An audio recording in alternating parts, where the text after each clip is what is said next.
Hallelujah. Purihin ka. Hallelujah, Jesus. Purihin ka, Panginoon. Thank you, Lord. Hallelujah. Hallelujah. Purihin ka, Panginoon. Sa iyo lamang ang mataas na papuri. Sa iyo lamang ang mataas na pasasalamat, Panginoon. Thank you, Jesus, sa lahat ng ginawa mo sa aming buhay. Muli ugad sa umagang ito, kami po'y lumalapit sa inyo, Panginoon, na may pagpapakumbaba, Panginoon. Patawarin mo kami sa aming mga nagawang kasalanan, sa aming mga pagkukulang. Danahin po, Diyos, na marapati niyo po kami, Panginoon, sa pagtanggap ng iyong mensahe, Panginoon, sa pagtanggap ng huling hapunan, Panginoon. Kaya din po, Panginoon, sa aming pagtanggap ng word na magsisilbi sa aming, Panginoon, patnubay sa aming buhay sa araw-araw.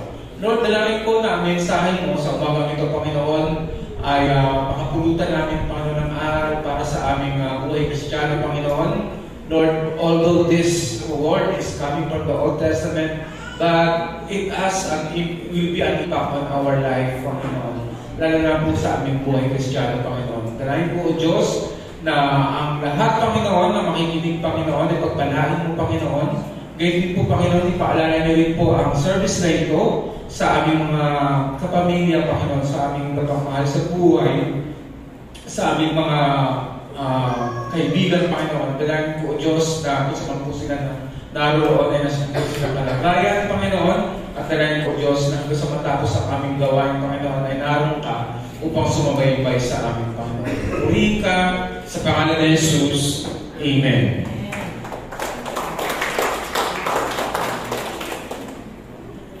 Ayaw pa din niya. For some reason,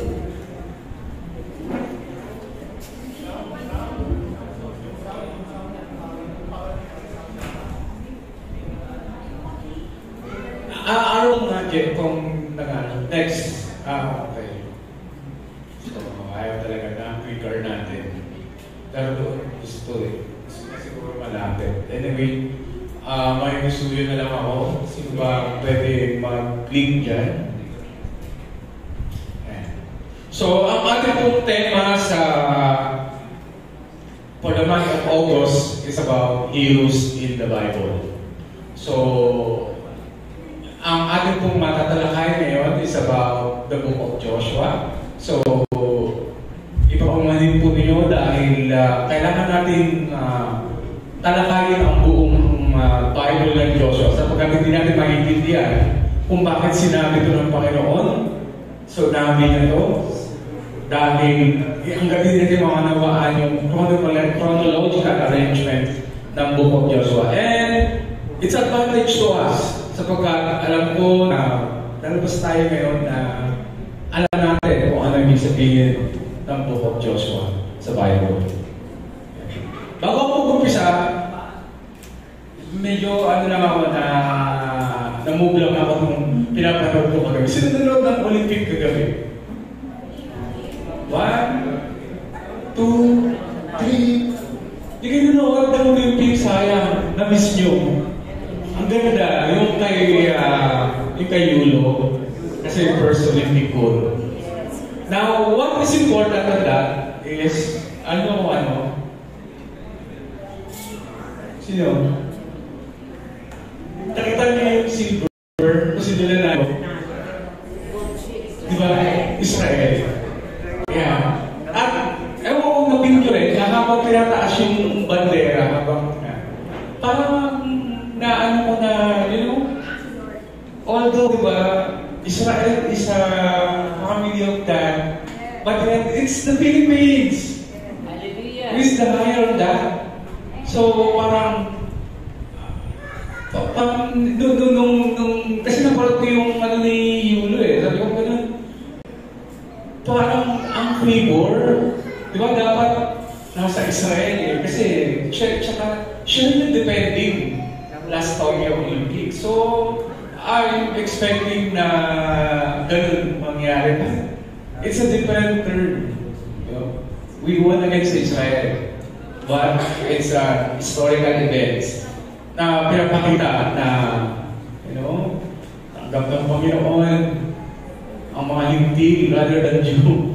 Kasi yung Silver is, tatay niya is Jew. Talaga Jew sila, yung nanay niya nga lang ay hindi gaano. But, and they are coming from the families of Jews. So, ang ating pong tema ngayon is Heroes in the Bible, at ang ating pong title is Joshua, the Hero of Strategies. So, after this one, matunghayan natin na ang Book of Joshua po ay, ay may tatlo po siyang campaigns. Okay? So, central campaign yung chapter 1, Jericho and Ai. And then, the second naman is southern campaign, and then the third one is northern campaign. So, lahat yan ay nasa Canaan. Kasi yun yung promise land na ibibigay ng Panginoon. Okay? So, punta muna tayo. Bakit Book of Joshua? It's the 6th book in the Jewish scriptures, and it tells the story of how Joshua led the Israelites. So, if we will going to put the outline for Joshua, we have 4. The first one is entering the land. The second one is conquering the land of Canaan from chapter 6 to 12. And then chapter 3, dividing the land of Canaan. And the fourth one is Joshua's final charge to Israel. Next slide. And then, what's the purpose of Joshua? The purpose of the book of Joshua is to display God's power by giving Israel the promised land, thereby dividing it equally among the tribes, and to reaffirm His covenant with the new generation. So, ang mga major character po sa book of Joshua, of course, the Israelites. They are descendants of Abraham, Isaac, and Jacob. And then,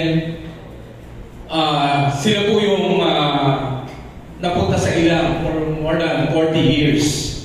Wandering in the wilderness because of their katigasan ng ulo. Okay. The other character is Joshua.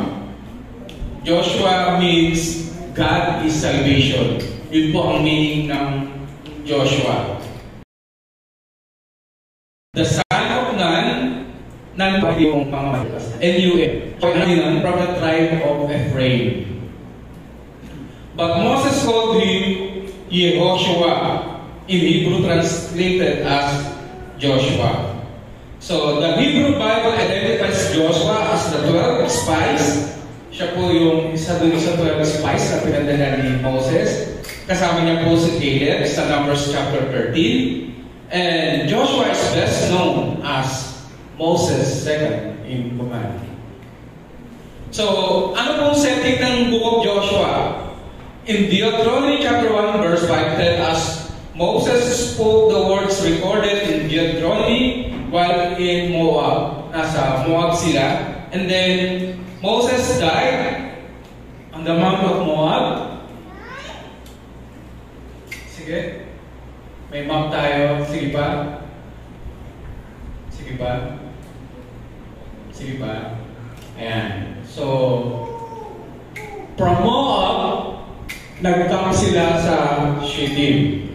Kasi doon yung galing sila Moses, tapos nag-move na sila into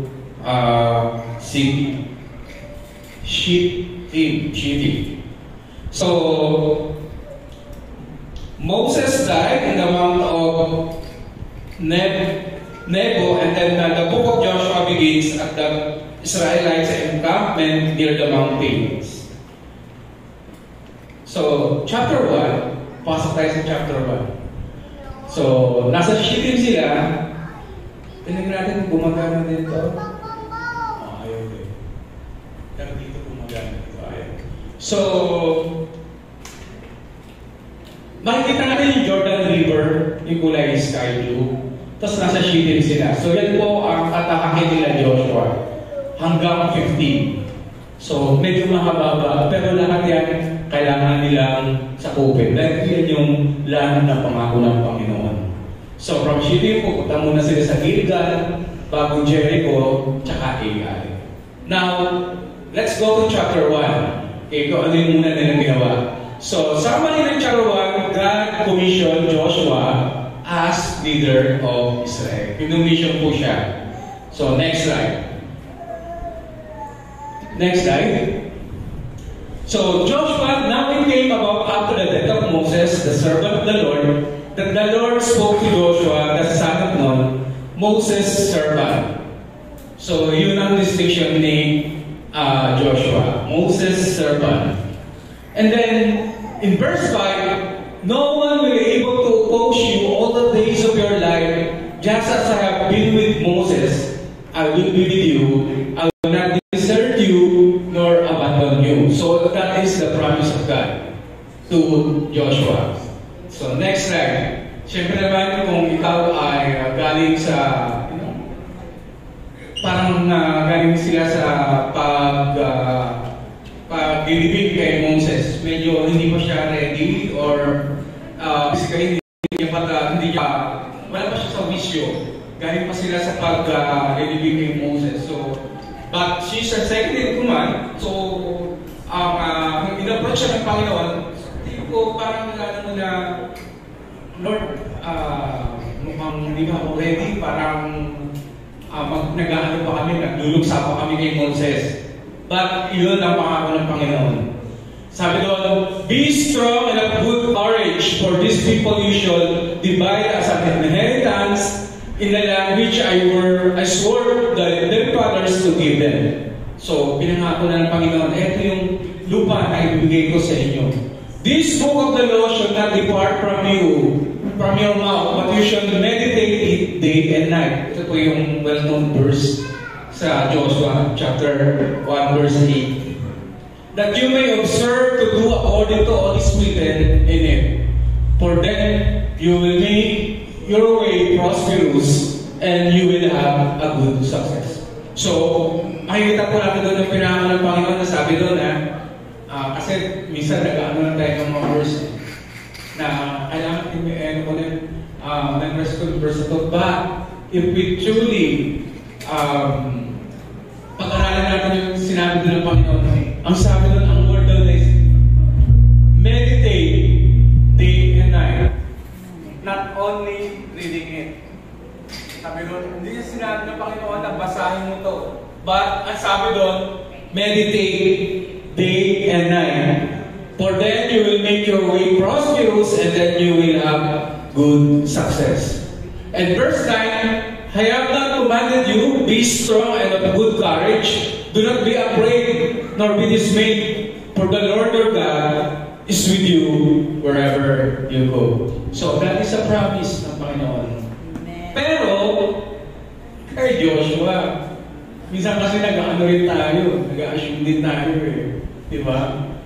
Let's, na-promise ng Panginoon, but, pastor kay Joshua yan. Paano ako? Okay. So, di ba binanggit? Let's do that. In Matthew chapter 28, verse 19, ang sabi doon, sige, next slide. Ang sabi ng Panginoon na sa Matthew chapter 28, therefore, go and make disciples of all nations. So, itong promise natin, and surely I am with you always to the very end of age. So, pag tayo maging wala tayong promise. Ano ng Panginoon, gawin natin yung ating action. Know your purpose. Know your purpose. Kung ating i-compare, sa umpisa ng SNK, Moses, Pastor Bert, nilabas niya sa Goya ang SNK. Nilabas ni Moses, di ba? Ang mga Israelites sa Egypt. And then after that, pastoraling pa si Joshua, nilabas from Bonanza to dito. Okay? So, iba-iba na yung purpose. Ang purpose noon is, young people lang kami during the time. Parang kasama kami nila bata pa kami nila Joshua ng araw. Parang ganun. Tapos pagdating doon sa Kanaan, eto na, nandito na sa Mining Heights, malalaki na kami. Kasama na kami. Yan si Pastora Lipa, yan sila Pastora Aileen. So, during that time, maaari natin may compare na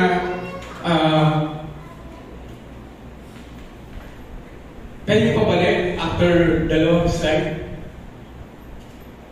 What we have learned from verse 1. Sige, isa pa. Okay? God commissioned Joshua as the leader of Israel. He preserved for God when you face a family death or trials. Kasi during that time, meron pa silang death, naglulong sa kanila si Moses. But God is faithful to keep His promise in Joshua chapter 1 verse 3 to 4. Strong and courageous when doing God's work. Pinako ng Panginoon na, yes, oops. And God also promised that God will bless those who wait with the right motives. And always ready to serve in God's army. And obey God's appointed leaders, you know? During that time, ang pinapakilala ng Panginoon si Joshua sa mga Israelites. Let's ano kung paano natin i-obey ang katulad sa atin, ang hinirang ng Diyos. Now, let's go to chapter 2. So, we established that sa umpisa. Sige, next slide. Chapter 2. Oops. Doon lang muna. Yeah. Lessons on faith from Rahab and the Jewish spies. Sa chapter 2, nagsugo si Joshua ng dalawang spies para puntahan yung Jericho. Kasi katulad ng ginagawa nung kay Moses, nagsusugo sila para manmanan yung isang lugar na yun. So, sa verse 2, nagsugo sila ng dalawa, at sabi sa Bible, pinatuloy sila ng Rahab. At kung ating matitingnan ng story niyan, si Rahab, siya yung ginamit ng Panginoon during that time. Makita natin sa Matthew, yung binanggit doon ng mga women's, yung liman doon, bukod tangi. Isa doon si Rahab. Kasi tinago niya yung spies, sinabi niya na tinulungan niya. And then nung tinatanong siya ng spies, sabi niya, maaari bang iligtas niyo kami? Nakiusap siya sa dalawang spies. Kasi nanampalataya siya na etong mga Israel na to, anak to ng Panginoon. Ililigtas kami to. At nung nabalitaan niya na nagpo-forward na yung nagpo-forward na yung Israel. So, pero nasa pa lang sila, hindi pa sila nagpo-cross sa Jordan River. Nasa kabila pa sila. Pero nabalitaan na kagad nila na ang mga Israelite ay paparating. At nabalitaan nila na ginawa ng Panginoon na patuyuin yung dagat. Sama-sama yun na-absorb ni Rahab na itong mga taong ito ay talagang anak ng Diyos. At ang pangako ng dalawang spies, since tinulungan siya na hindi makita ng mga taga-Jericho, ay ang sabi nila ay yung kulay red na tali, pag nakita nila yun dun sa bahay ni Rahab, ililigtas nila yun. So kung parang di ba? Parang nag-visualize nyo yung dati sa Passover, yung hindi pupuntahan ng death, yung may pintuan na may kulay red. Basta may mark ng blood. This time naman, kay Rahab is yung kulay red na tali. Pag nakita nila yun, hindi nila nagalawin yung bahay na nasa loob. Pero nangako din sila na kapag lumabas sila dun sa bahay, hindi na nila sasagutin yun. Talagang mamamatay yung kung sino nandun. Now, that's the pain that we can learn from chapter 2. What are the learnings that we can learn from chapter 2? Sige, verse 2. walking by faith does not include testing God's will. Kasi minsan, di ba, kapag tayo ay may ginawang bagay, para matest yung faith natin, sige nga, check ko nga kung talagang tulungan ako ng Panginoon. Minsan may ganun pa tayong effect eh. Bago tayo pumunta sa mga natin, sige nga, tingnan ko nga kung maliligtas talaga ako, wala mangyayari sa akin. Minsan tinatest pa natin. Walking by faith is evidenced by works and not by faith alone. And so, from the Old Testament, we learn that it should be work and faith, not only by faith alone. And then walk by faith will cause even your own enemies to fear you.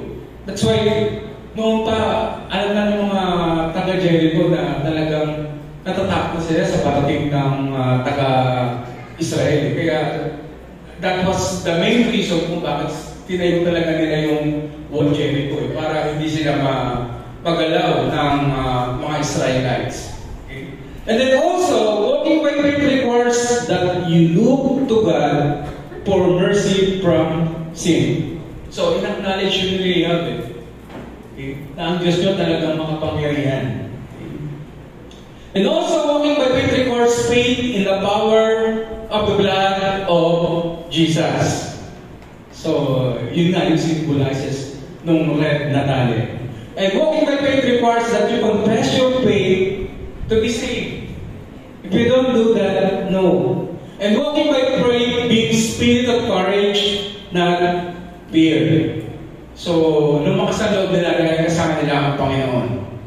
Now, let's go to chapter 3. Medyo mabilis po ako para, kasi chapter 24 po ito eh. Okay?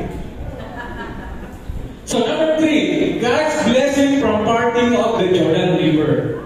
So, kasi medyo naangulak tayo na dead sila yung mga natin, ayun sa sila ni Moses eh, na nahati yung dagat.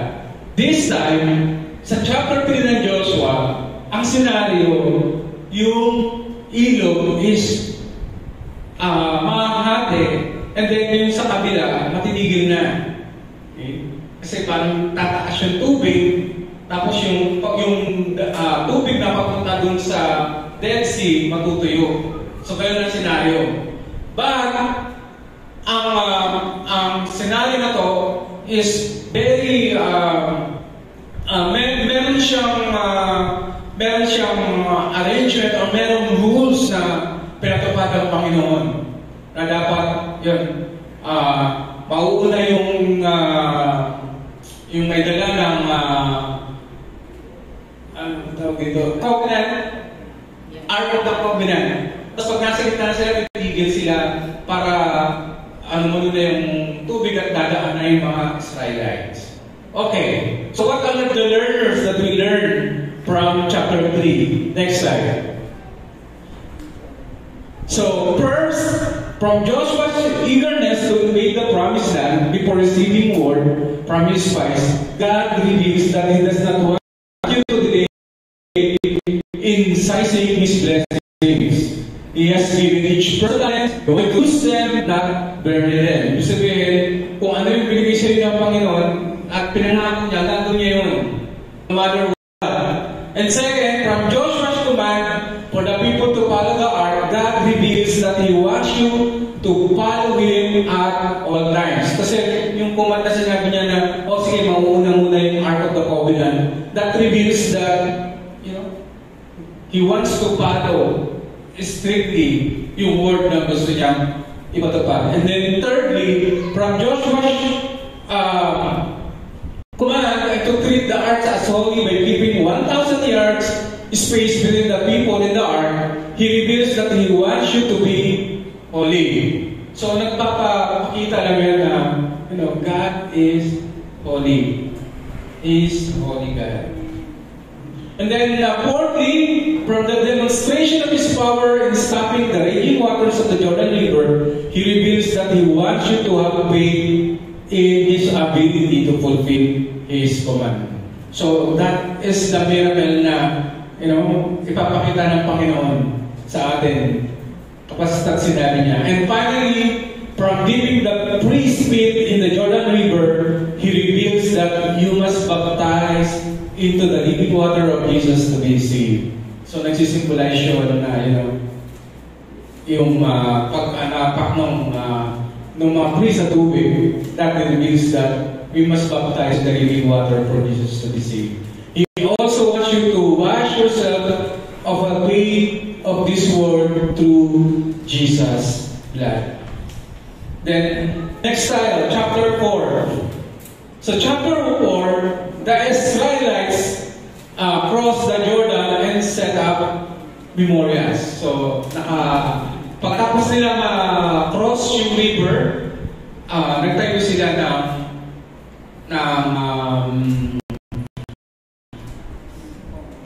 altar after that. What's other learnings we learn from that?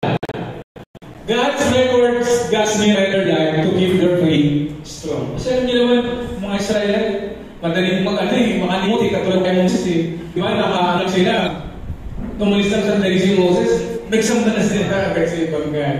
So dito pinapakita ni Joshua, alam niyo na kasi yung mga kalidad ng mga taga-Israelites. Kaya Antimano, nag-agawan agad siya ng symbolic term para hindi agad makalimutan ng mga Israelites na ang Diyos ang nagligtas sa kanila. And then also, it teach God's miracle to the children to keep them faithful. Kasi may kasama sila itong mga bata pa.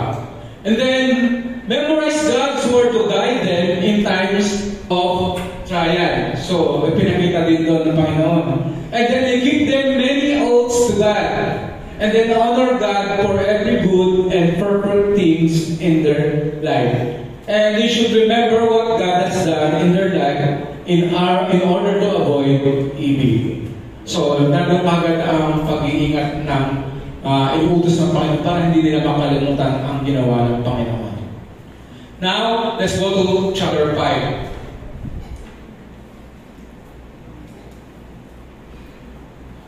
The Israelites men are circumcised. Remember, nung time na nasa ilang sila, yung iba doon, hindi na circumcised. So that's why yung iba naman, matanda na, or hindi na makakatulong. Ang mga kasama ni Joshua, yung new generation.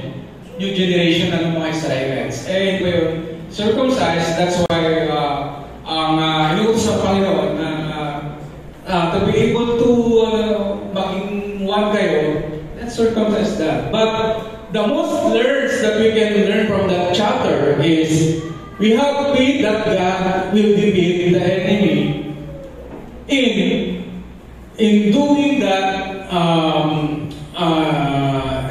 circumcision. So your faith should produce the fruit of obedience, and your faith should also produce the fruit of patience. And also, your faith should trust in God's forgiveness of your prior sins, and your faith should cause you to submit to His will for your life. But in totally, yun yung nangyari sa chapter 5. So, they do yung pinangako ng Panginoon na dipan sa mga Israelita, yung pagtutuli. Yun yung chapter 5. Then, they are all ready. Nagawa nila yung mga nakatawid na sila sa Jordan River. And then, nag-ask sila ng altar. They're ready. And then, lastly, they have circumcised their boys para maging, kumbaga, totally, totally soldier of Israel. Yung pinaka, para maging basihan, para gawin siya maging total na Israelites. Okay. So next, ang susunod nila is yung pinaghahandaan nila. Okay? Wala kang sound.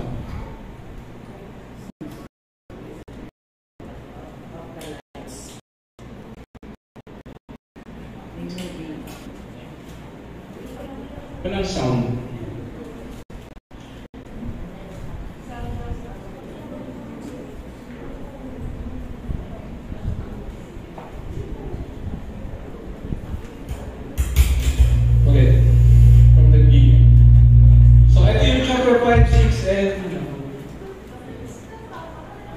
Since it's Family Day, natin manood tayo muna ng TV pamilya. Sama-sama.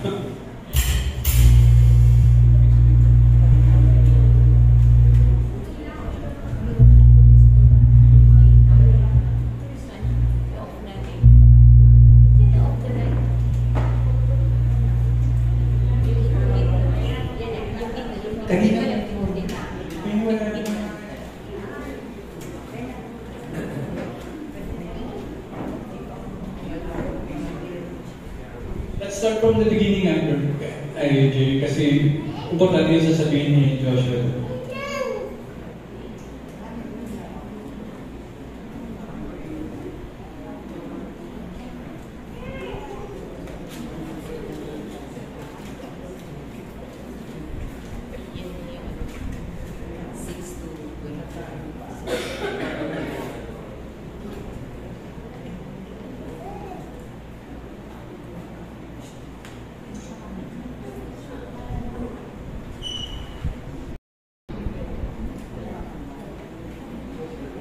Jeff, mo na lang ng mic, tutukan mo na lang.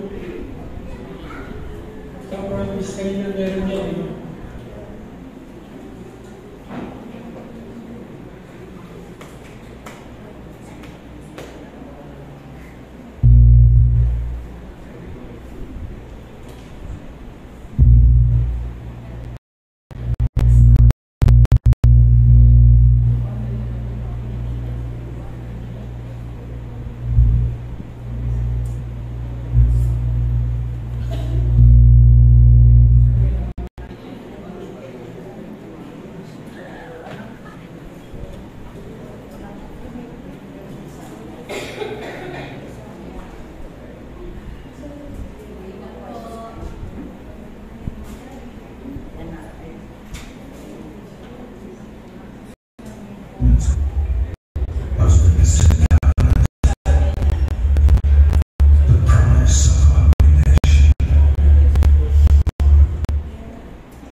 seas. He saved us from slavery.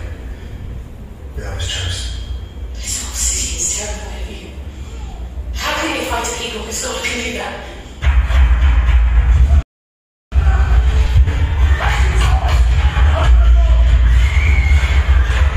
Can we get out of that way? Help us, and we will help you. Go. I'll swim them if I can.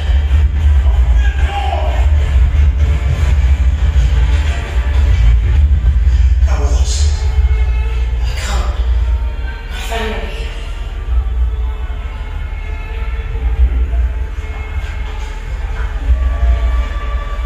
When our army comes, hang this on the door, so they will know not to harm you. You'll be passed over.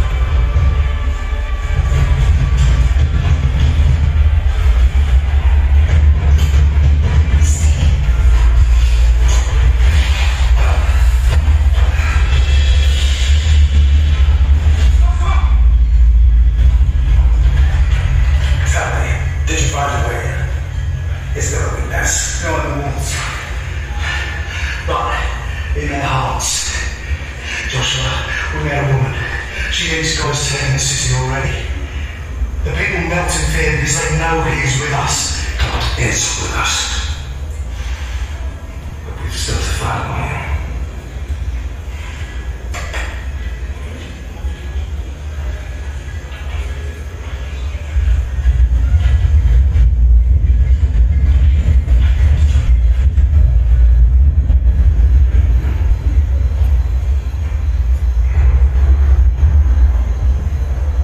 Moses, my friend, what would you do?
Kinig ba kayo?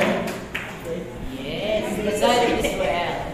Okay, yun yung chapter 6, the destructions and conquering of Jericho. Sige. So kung atin pa ilalimin yung Jericho, sige, next slide na. There are many learnings that we can learn from that. Sige, next slide. So today, ang Jericho po ay itsura niya. Okay? Pero hindi na siya in-establish ulit o hindi na siya kasi ang sumpa doon is kung sino man ang magtatayo dito ay sumpain sa kanyang ikatlong lasaring lahi. So, next slide. So, eto na. The Israelites are depicted chapter 7. Bakit natalo ang Israelite? Kung pagdating sa chapter 7, samantalang ang pangako ng Panginoon, magtatagumpay sila dapat sasakop nila lahat ng nasa Kanaan. Bakit? Nakakadalawang ano pa lang sila? Bakit na-defeat agad? Okay. On early chapters, mababasa natin doon, may isa kasi doon sa lahi hindi ko alam kung saan dahil si Achan. Nung ang sabi ng Panginoon, dapat muna kayo pupuin doon sa iyo. Kaya nagkumuha siya. Kumuha siya kasi tinago niya. Tapos, yun yung naging dahilan kaya bakit nagalit ang Panginoon at natalo sila doon sa iyo. Considering na, nag-utos siya ng spies again doon sa AI, hindi ko yung artificial intelligence. AI lang yung pangalan. I. Capital A and then small I. Sabi doon ay, huwag kayong kukuha ng mga bagay. Parang sinisimbolize na, once na idol na ng Panginoon, huwag mo na uling kumin. Kasi marami yun sa Panginoon. That's symbolically na pinapakita doon. Pero, sinuway yun ni Achan, and then nagdago siya, and then tinago niya yung mga nakuha niya, and then nung dumating yung spies, sabi nung dalawang spies, hindi, kaya natin yung AI. Kukunti na sila. Parang, huwag mo nang paghutin, sabi niya kay Joshua yung mga 3,000 men. Kaya na yung 3,000 na pumunta nun. Okay. So, sige, pinapunta ni Joshua. Pero iba ang nangyari. Natalo sila. Natalo sila doon yung sa maliit na iya. So, parang na-dismaya si Joshua. Sabi ni Joshua, Lord, bakit ganito? Kung kaya kukunti sila, tsaka wala naman silang katulad ng Jericho, pero pag natalo kami. So, pinakita ng Panginoon, pinahayag ng Panginoon kung bakit. Okay. Kasi eto, may gumawa na ganito. Tapos, kinumpi Joshua yung buong tribes, tapos pinapila niya.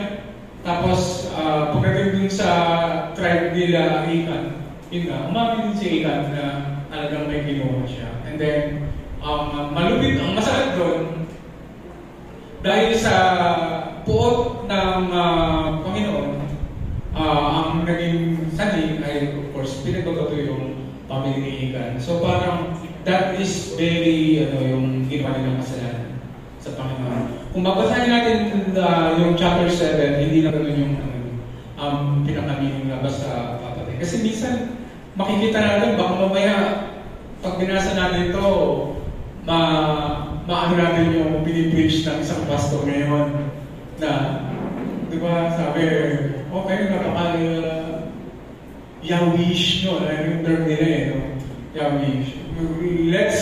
Let's be, kapag binasa natin ito, na-pray tayo, alam natin kung ano ang meaning ng Panginoon kung bakit niya sinabi at ginawa niya yung mga bagay na yun.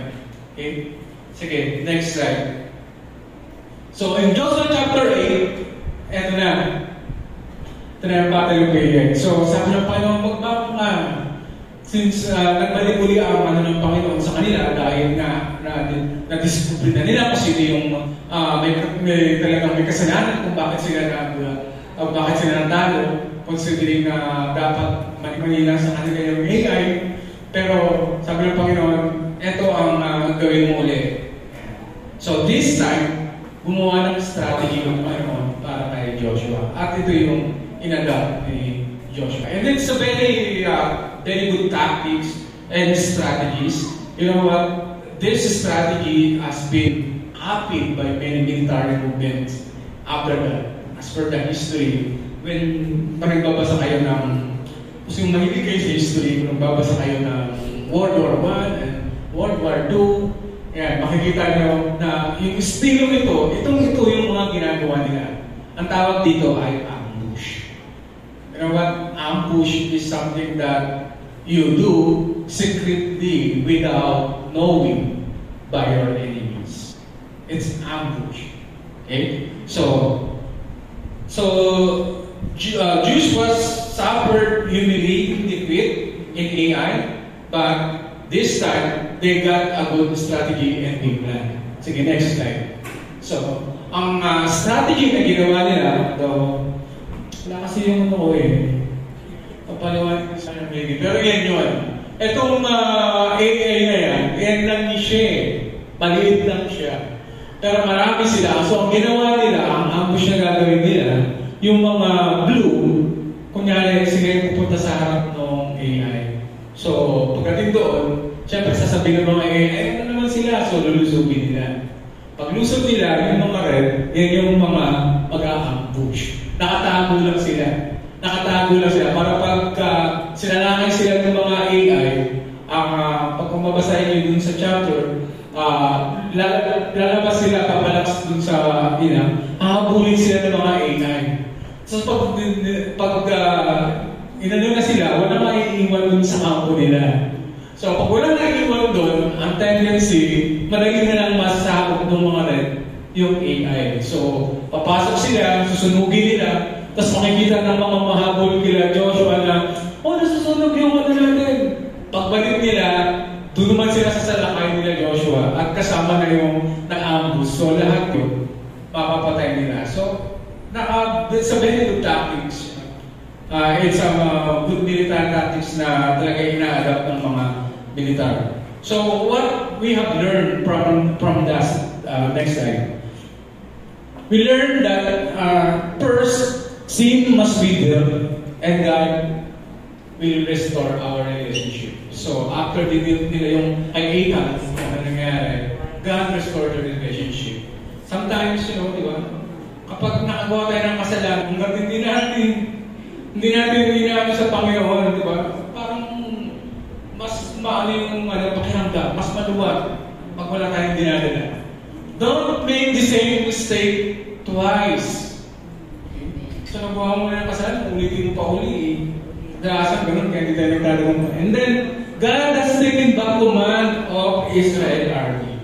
So, that's why binigay niya ng magandang strategy.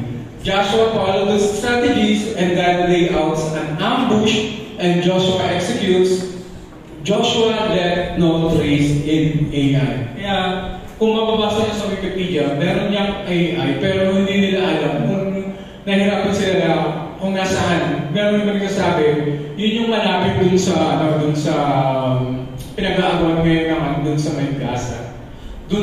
Kasi ang ginawa nila, Diyos talagang wala silang tinira dahil ang gusto ng Panginoon dahil alam nila na nagkasala sila noong una, kaya this time sinigurado talaga ni Joshua na walang matitira. Kaya talagang katulad ng Jericho, sinunog nila yan, wala silang tinirang kahit ano pa man.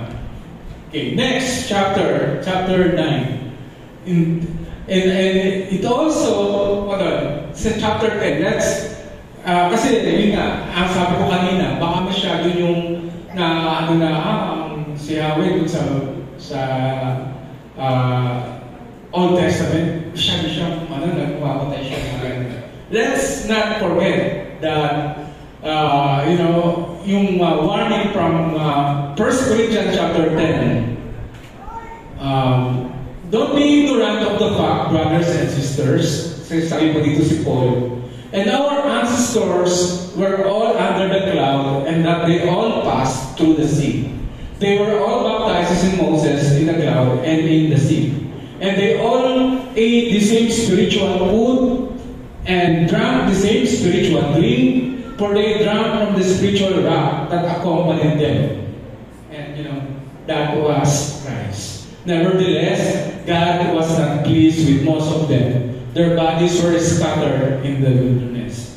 Kung baka pag nakinig kayo preaching nung na siyabi nung sa Old Testament masyado siyang pero ang objective ng Panginoon is mawala yung mga taong kasalanan.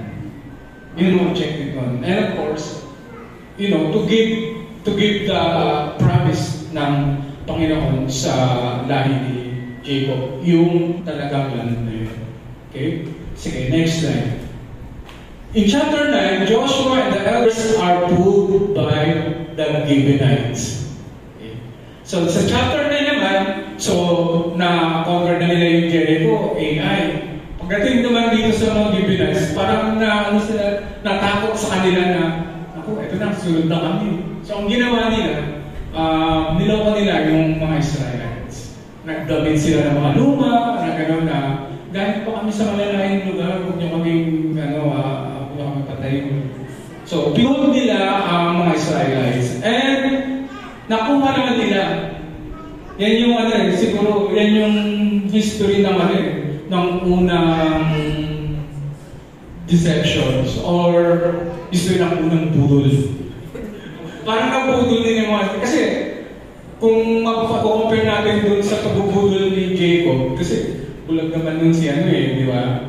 Eto, harap-harapan talagang nabudol sila para nagkunwari na yung mga Gibeonites, pero na-loko sila. But, of course, ang learnings na makikita doon, the dangers of walking by spirit may strengthen your enemies, will deceive by false appearances, misled through flattery, deceived by the flesh, iba't ibang mga paggagawa na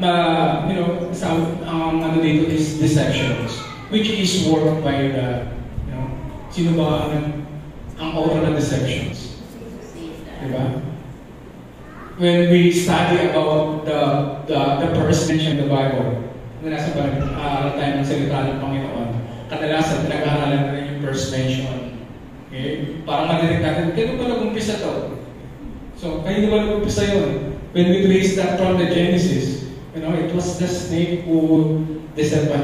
So, deceptions. So, makikita natin dito ba, it was discovered by Israelites and then nalaman nila yun. Wala na silang nagawa. Ginawa nila alipin yung mga Gibeonites. Kasi nangako sila na sige tutulungan namin kayo. Kaya ng ibang Kaya yung ang naman ng Panginoon doon, syempre, whatever you promise, dapat sundin yun. Kaya hindi na nila nagawa yung mga bagay na gawin nila. Pero na-conquer pa rin nila yung Gibeonites. Yun nga na ginawa nilang mga alipin yung mga Gibeonites. Okay. So, next slide. Another good history. Joshua chapter 10. Israelites defeats an Amorite coalition. So, nakita ng mga na-conquer na nila yung Jericho, yung AI, yung mga Gibeonites. So, huwag gawin natin magkampi-kampi tayo. Kaya mga limang hari na malalakas. So, nagkampi-kampi sila. So, God through 5 kings into a panic and yung mga miracles dun sa chapter 10 na pinakita naman ng Panginoon na kung paano nila nalubigin yung limang place na yun na malalakas yung mga hari. Okay? Number 1, ang ginawa ng Panginoon, nagpanik yung mga liwanggi. Akala kasi nila madali silang matatalo. Pero ang ginawa ng Panginoon, parang mapadali kayo, Joshua. Yan mo na mag-combine yung limang yan para 5 place ng agad yung matalo. Marami pa kayong tatalunin sa Canaanites. So, ang ginawa ng Panginoon, at Joshua's request, God made the sun and moon stand still so they will have daylight to pursue the retreating soldiers.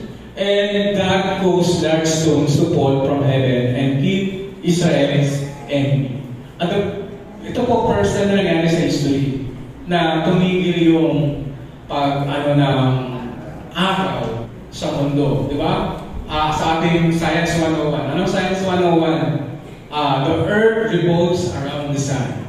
And also the Earth revolves, the Moon revolves around the Moon. nung time na yun, doon sa chapter 10, huminto yun, mga bagay na yun. Kung mapapansin ninyo, paano yun? Ibig sabihin, hindi siya umino. Hindi siya tumulo yung araw na yun at ang buwan ay nag-stop din for the history of mankind. So, kung ina-trace ko sa internet, baka hindi talaga totoo nangyari ko, but it was really recorded. Kasi dun sa isang website, sinasabi nila noong time na yun, pag kinocompute nila, kulang talaga ng isang araw kulang ng isang araw ang oras, parang 23 and 20 minutes ang kulang. Kaya ang nangyari ang kinocompute nila, halos isang araw ang kulang, 24 hours when they compute. But as they study, nakita nila na, alam niyo yung nangyari sa Isaiah, yung kay Hezekiah. Gusto ni Hezekiah na dagdagan pa yung buhay niya. Tapos, sinet back yung ng 4 steps. Pag kinocompute ng mga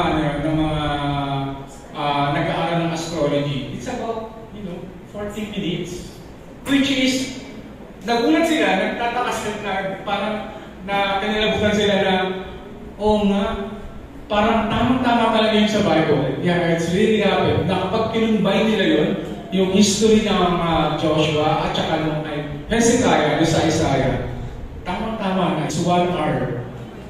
Okay? So yun yung mga miracle na pinapakita ng Panginoon about sa Bible. Sige, next slide. So, yun yung mga miracle na ginawa ng Panginoon. Nilito niya yung mga 5 hari. Siya ng mga yelo na tumama dun sa mga kalaban nila, kaya maraming namatay. In-extend pa ng Panginoon yung oras para lahat yun ay ma-accomplish nila in one day. God is a God of miracle. Sige, next slide. So, yun yung website. That's Astronomy Revealed. Joshua's Long Day. So, and yung justification. Next slide. Then, during that day, the Southern Campaign, iyan lahat yung mga place na na-accomplish ni Joshua. Nasakop nila yung Makeda, Libna, Eglon, Debir, Akdash, yung Hebron. Okay. Next slide. So, Joshua chapter 11, Joshua and the Israelites defeat for their kings and their city. So, sa chapter 11 naman, sa kay King Hazor, alliance nila yun naman na nag-defeat ni Joshua. Okay, next slide. And Joshua chapter 12, ito po yung summary ng mga tinalo nila. Dami, di ba po? 33 kings. So, sobrang dami yan. Kumbaga, para lang they are supreme talaga. They are military supreme during that time. Next slide. In chapter 13, Joshua accounts all the land still to be taken. Joshua allots the land east of the Jordan. So, ginawa na nag-inventory na sila ng mga nasabot nila. And then, Joshua allots the land east of the Jordan kung kanino ibibigay. Next slide. In Joshua chapter 14, he divides the land west of the Jordan, and Caleb received a special allotment in Hebron. For that reason, ayaw naman mag-research kung bakit namimi si Caleb ng gusto niya mapunta sa kanya yung Hebron. Okay? Kasi ayan, in chapter 14. Chapter 15, Joshua allotment for Judah. So, ayan naman yung napunta na mga place kay Judah. Yung mga place na yan. So, magbabasa natin yan sa chapter 15. And then in chapter 16, allotment naman for the tribe of Ephraim. So, sama na lang yan yung mga place na yung pagka-assign dun sa 12 tribes. Kaya, kung mapansin nyo, sinamarize ko na lang.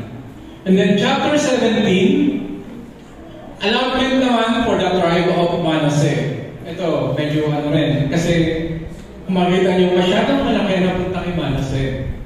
So for that reason, I give you the benefit of the doubt. Kaya naman of research. Okay? Nakapagod din. But, kasi nung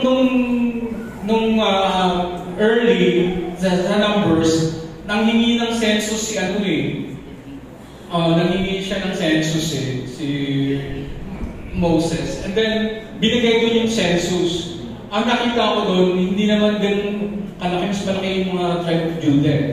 Kay Manasseh konti, pero kung makikita natin, masyadong malaki na punta sa kanya na part. For that reason, yun ang re-research nyo. Next, chapter 18. Chapter 18, division of the rest of the land. The allotment for the tribe of Benjamin. Kung makikita ninyo, di ba? Ephraim, Gad, Dan, yung Benjamin, o kundi na. Mga ganun. So, ayan yung mga allotments. Next, chapter 19. The allotment for the tribe of Simeon, tribe of Zebulun, tribe of Isaac, Asher, tribe of Naphtali, and the tribe of Dan. And the allotment for Joshua. Yun yung pabuuan ng allotment of the land. Dito sa mga natitirang tribes. Okay, sige. Yung kulay yung kulay green na yun, di ba? Sa kabuuan, napakalaki nung kay Manasseh. Sige, next slide. And then also, in Joshua chapter 20, Joshua established 6 cities of refuge west of Jordan. So, alam niyo naman yung story ng cities of refuge. And the 6 cities ang established nila dun sa mga tribes. Meron sa Kadesh, kay Naphtali, meron sa Shechem kay Manasseh, meron sa Ramoth kay Manasseh din, kay banda kay Ruben, yung Bezer, and then dun kay Judah, at saka kay Ruben, pagitan lang nandun yung Hebron. Yun yung mga refuge, city of refuge, yung kapag meron pang kasalanan, pwede ka magpunta dun sa city of refuge na yan at hindi ka magiging safe ka. Okay, next slide. In Joshua chapter 21, Joshua allowed stamp and lands for the Levites. So, importante ito kasi mga Levites, wala naman talaga silang lang kasi mga pare sila. So, ano sa kanila, allotment sila, dun sa mga 12 tribes, meron doon mga lugar na specifically assigned for the Levites. Halimbawa, kay Gad, meron yung 4 doon na place na doon nila papatirahin yung mga Levites. Marami kay Judah at kay Simeon, maraming nandun na Levites. Kay Zebulun, meron 2 lang, kaya doon sa isang ni Manasseh. Doon sa kabila niya naman, marami, 2 din. Then, kay Ruben. So, yun yung mga alakan. The Levites do not inherit a portion of the land for Israel. Instead, they receive cities where they will occupy. Okay? So, yun yung chapter 21. Dalawa na lang. Chapter 22. Chapter 22, the eastern tribes of Reuben, Gad, and half tribe of Manasseh returned to their lands and made a covenant not to abandon their duties. Aalis sana sila Reuben at Gad. So, medyo nagkaroon ng kaguluhan, pero naayos din. At bumalik din sila dun sa place na yun. Sige, next slide. Yun yung Joshua chapter 22. And then in chapter 23, it talks about Joshua summons the people and commands them to be strong and courageous and follow the Lord. Yung mga inspiration word ni Joshua about dun sa mga Israel. Ang learning sa makikita natin dito, God's promise to continually bless the Israelites was conditional on their obedience. Dito, pinapakita ng Panginoon na miski ngayon sa mga panahon natin na ang Lord, hindi ka naman talaga niya i-spoon. Porque anak ka na pag may ginawa ka, wala na siyang gagawin. Joshua told them that God will bless the Israelites, which is conditional on their obedience. Kung di sila susunod, talagang mahal sila ng Panginoon. Some of God's promises that apply to us are also conditional. Di ba? Sa ngayon, sa panahon natin, di ba hindi naman, napakadali, nasunod sa Panginoon. It's very conditional. Okay? ano yung mga patunay na ang Panginoon kung may condition siya, kung hindi ka susunod, di ba? Ano yung natatandaan niyo?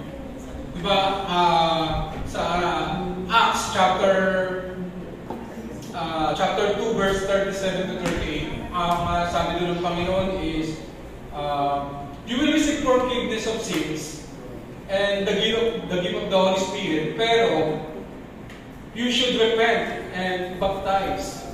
Kung hindi ka mag-repent and baptize, definitely, you will not receive the forgiveness of sins. So, yun yun.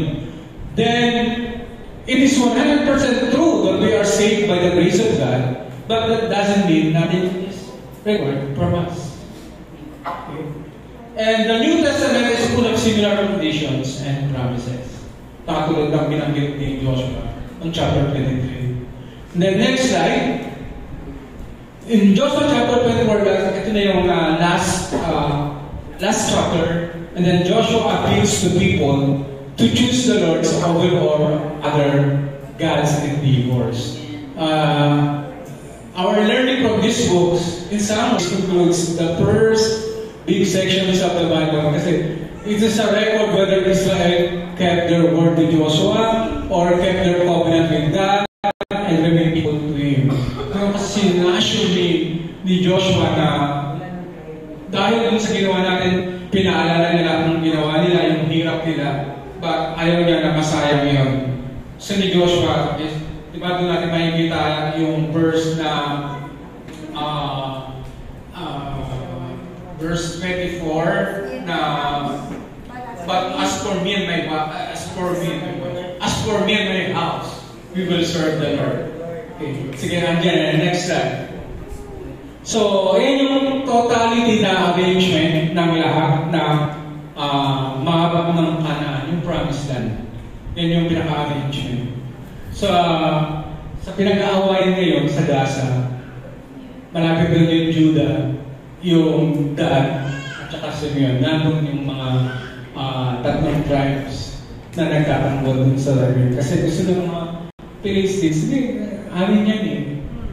Kasi kinumala naman sa amin yan, ay nag-aaway sila ngayon. Diba? Parang tinatrack back na ito nakaraan na dati kami dito nakatira, pinaanis nyo lang kami. Yun ang mga patitigas ng ulo ng mga pinag-aawayan nila hanggang ngayon. Which is, until now, kahit ng mga World War I and II, dahil nga dun sa yung pagiging ng mga Israelites, magagaling kami. Parang yung attitude ni Adolf Hitler ganun ginawa niya yung mga millions ang namatay ng mga Jews because of that. That is biblically inspired dahil dun sa mga pangyayari na gumaganti sila sa ginawa ng mga Jews. Kaya matitrace natin, but hanggang ngayon nag-aaway pa rin sila. Kinukuha pa rin ng mga Palestine yung land. We should also remember the history na, sige, next slide. Next slide. Na makikita natin na bakit as we conclude with this ang pag-aaral natin sa Book of Joshua, bakit kailangan? Okay? In Deuteronomy chapter 9, sabi doon, sa bandang huli, itataboy sila ni Yahweh dahil sa kanilang kasamaan at bilang pagtupad pa rin sa mga kuya, sa mga ninuno ninyong sina Abraham, Isaac at Jacob. So mapapansin ninyo na ano ba talagang bakit kinuha nila?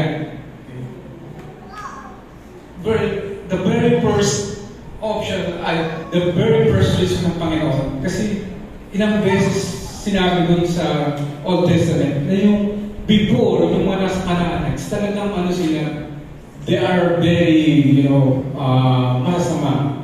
They are very wicked.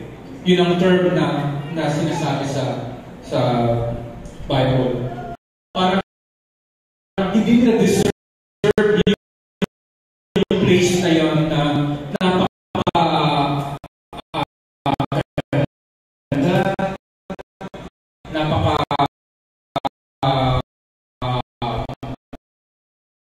maraming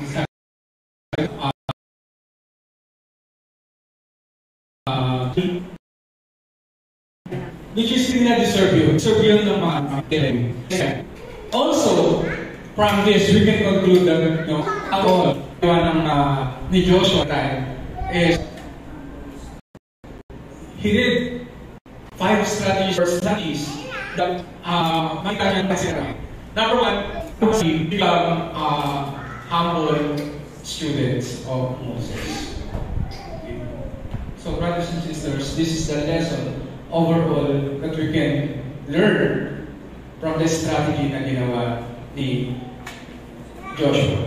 Next, the next strategy is he knows the source and the secret to success. Yes. Kung alam lang natin ang source ng ating success, definitely magtatagumpay tayo. And then number 3, he followed God's instructions no matter what. Strategy number 3 niya. Number 3 na. Yeah. He follows God's instruction no matter what. Because he knows God.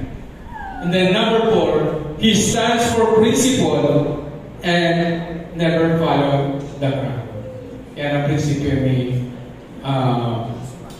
ni Joshua. Parang nasanay na siya from the, yung pagsasama nila ni Moses na yung mga ibang Israelitas, pag nag-pressure sila pagka ano naman ng crowd kailangan gawin.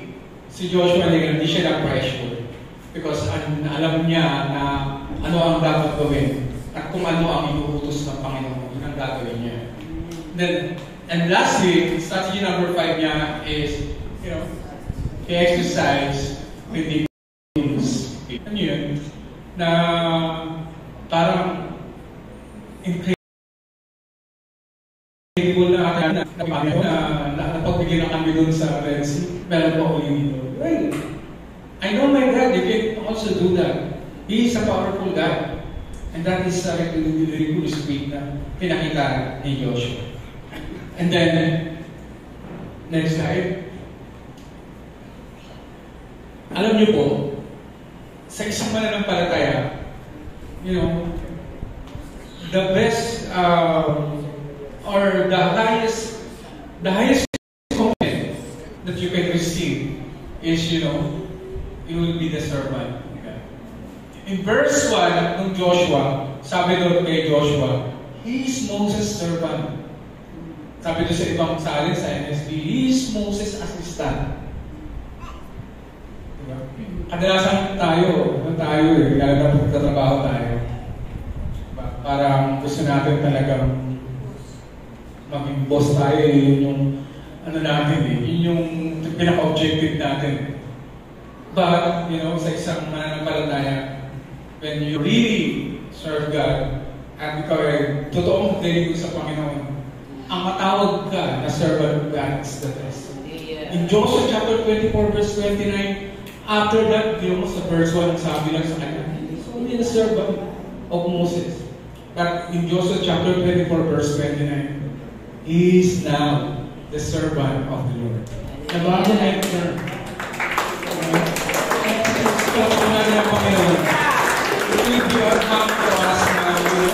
Sa lahat ng nagawa mo, matawag ka lang ng servant ng Panginoon, that is a big compliment that you can receive.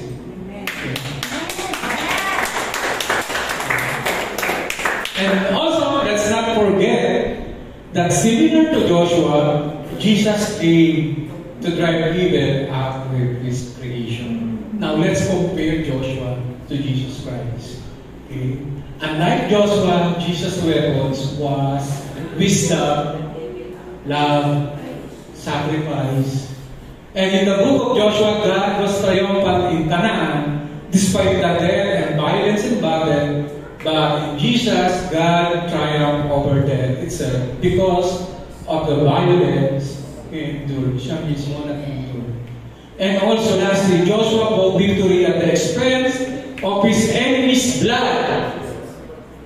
But Jesus bought victory for his enemies through the shedding of his own blood. Palakpakan pa natin. And then,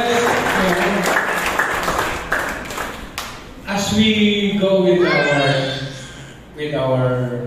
Holy Communion today,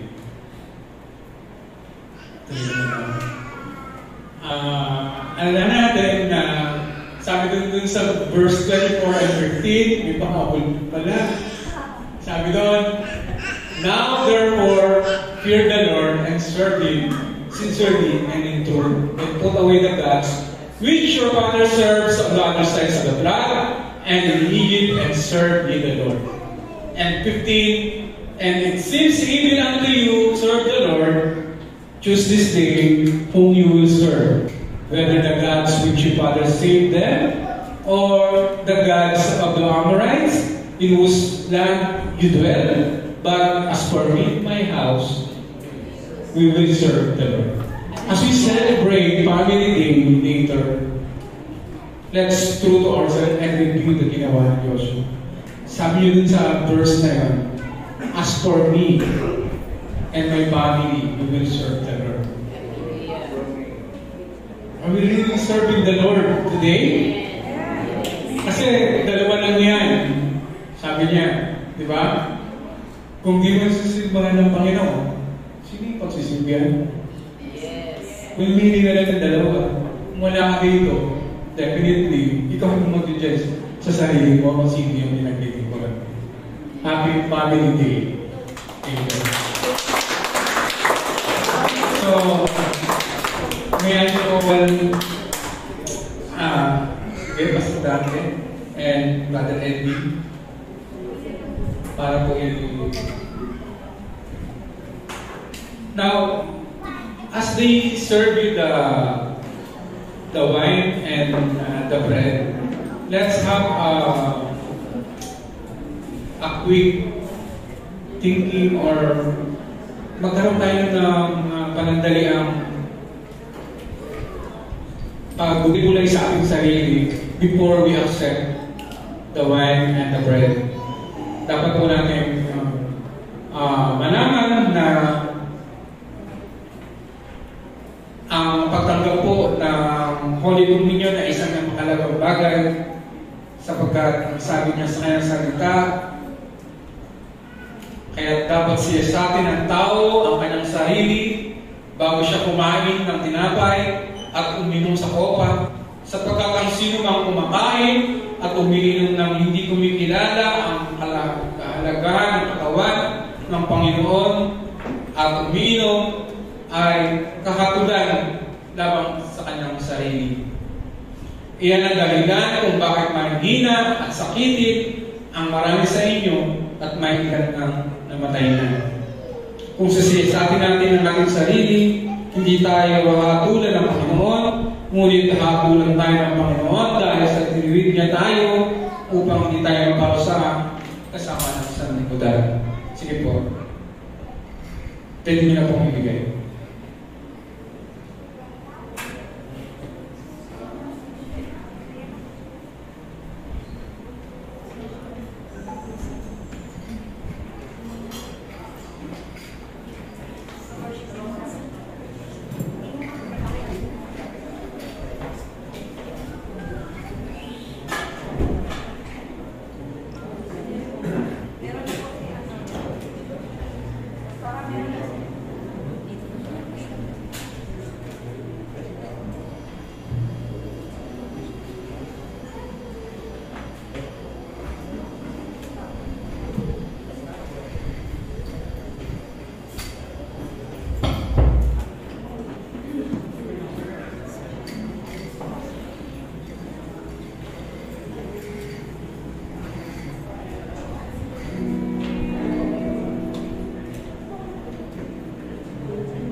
narito ang tinapay na sumisimbolo ng iyong katawan na nabugbog sa krus ng Kalbaryo, kaya din po ang alak, Panginoon, na nagsimbolo ng iyong dugo na dumanak, Panginoon, upang kami maligtas. Kami po nagpapasalamat, Panginoon. Nawawala ay patuloy ka namin masamba at mapatunayan namin kung sabi sa salita, ikaw ang aming Diyos. Ikaw ang aming tunay na Diyos sa tagapagligtas. Hallelujah. Hallelujah. Sapagkat ito ang turo ng tinanggap ko mula sa Panginoon at binibigay ko naman sa inyo. Na noong gabing siya ay pagkanalo, ang Panginoong Yesus ay lumumpot ng tinapay.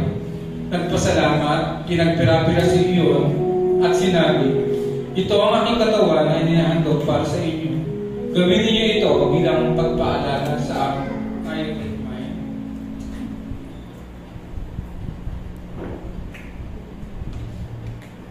Thank you, Lord.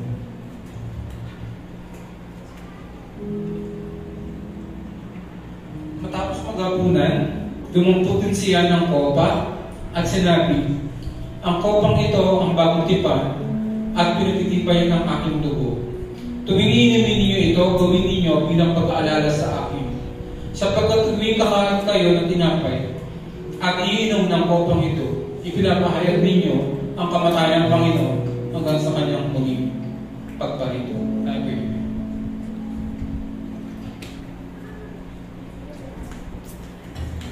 Kabuti mong Panginoon. Hallelujah. Marapat kang sambahin, Panginoon. Pasalamatan. At kulang, Panginoon, na aming ginagawang iyan, Panginoon. Dalayan po, Diyos, na patuloy ka namin pasamba sa araw-araw ng aming buhay, Panginoon. At malaman namin, Panginoon, kung bakit kami mahina, kung bakit kami kailangan, Panginoon, patuloy na manalangin sa inyo, Panginoon. Maraming salamat po sa lahat ng pribilehyo at pinapaalala niyo sa amin. Purihin ka sa pangalan ni Jesus. Amen.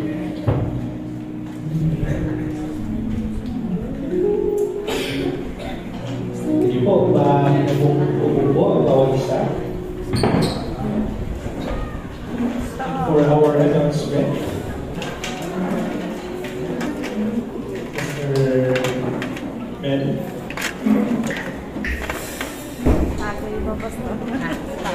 Sige po. Ayan po, sa ating midweek service, gusto ko encourage everyone na mag-participate po sa ating midweek service every Wednesday, 6 p.m. via Zoom. Every Friday naman po, meron po tayong gawain na prayer meeting. Every 6 p.m. po siya ng Friday po, via Zoom po. So nakikita din po siya sa SNK page. And for next week, ang ating pong topic will be Ana, the Heroine of Prayer. Ang preacher po ay si Pastora Becca at ang ating worship leader ay si Pastora Irene Parola. At sa 18 naman po, si Pastora Limpa at si Sister Monique ang worship leader. At sa August 25, si Sister Vanji at si Brother Edwin ang worship leader at teacher. Thank you for the ushers po, Marshall, Sister Vanji, Sister Nicole, at Sister Jana. For next week, Sister Angelo, Brother Aya Valabas, and Brother CJ Wallace. At iyan po yung August 18, Sister Brother Jasper and Brother Ivor. August 1, Pastor Sister Hyacinth and Brother Joel Matropes. And for the offering next week, si Sister Monique Civic, Padre August 18, si Sister Mayan. At sa August 25 naman po ay Sister Anna Faitual. Ayan, sino po yung fast and prayer for today? So every first Saturday of the month, we encourage the church to pray and fast for the sick and also for our loved ones. So, salvation of our loved ones. So, patuloy po natin panalangin ang ating mga loved ones o kapatid natin na hindi pa nakakilala sa Panginoon. At ganoon din po, face-to-face prayer meeting every last Friday of the month naman po at 4 p.m. to 5 p.m. sa SNK Church. Excited na po ba sa Family Day mamaya? Yan na, harap naman po yung excitement. Dapat po dito sa inyong mga mukha. ako po ang inyong gutom. Sige po, magpatapos na po tayo. So, mamaya po ating family day. So, mag-lunch na po, bumalik din kagad para po tayo ay makapagsimula ng maaga. 1 o'clock. So, 1 p.m. So, we only have an hour to have our lunch. So, bumalik po kaagad. Dahil po kayo yung mga bisita po na makakasama po sa ating gawa. Okay. And just reminder, attention to all Houghton leaders. So, dito on August, that will be next week with Pastor Hazelly. So, if you are an accountability leader, so make sure po to be here. So, right after the service will be next week. Will be your meeting with Pastor Hazelly. And then, ayun po, so we still encourage the church. So, kung sino pa po ang gusto mag-volunteer pledge para po sa ating music instrument. So, welcome pa din po. And at the same time, salamat po sa mga nag-start na po maghulog para po sa ating, sa kanilang mga pledges, no? So, as of last week, ang ating po na linggo na pledges ay 115. So, if may mga 150,000, so meron pa po tayo mga ilan pa na kailangan po na.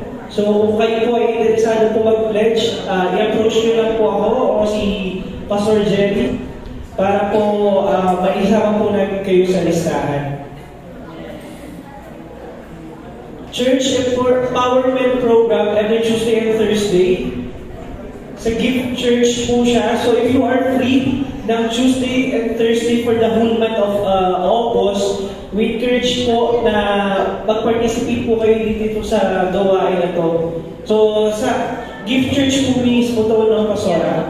6 to 9. 6 to 9 p.m. So kung ano kayo gagawin ng Tuesday and Thursday, mag-participate po tayo sa gawain na to. So magsisimula po siya sa August 6, ngayong Tuesday.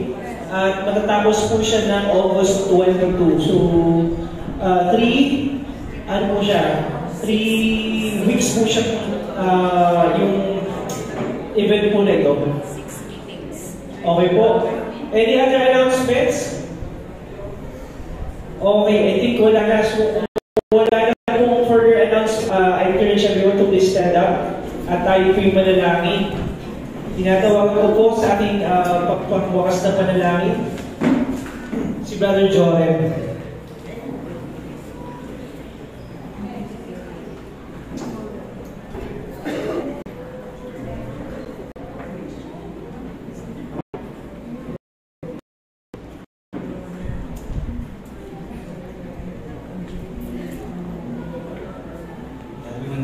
Kagilang Diyos na mapangyari sa lahat ay nagpapasalamat sa umagang ito.